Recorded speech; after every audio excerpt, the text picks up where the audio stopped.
If you've just bought a new wall or underbench oven from The Good Guys, our professional installers are ready to help out, making the process as easy and as simple as can be. Before our installer arrives, check if your oven will fit in the existing cavity and that there's easy access if you're upstairs. Keep pets and kids out of the way so we can get the job done safely.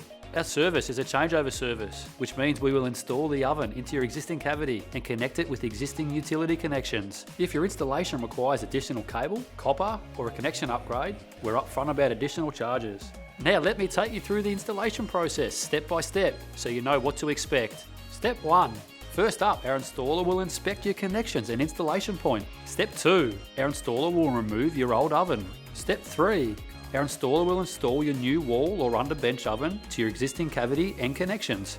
Step 4. Our installer will turn the unit on to make sure it's working. And remember, all work by the Good Guys Home Services team is fully guaranteed and complies with all state and territory compliance codes. Enjoy your new appliance from the Good Guys and thanks for watching.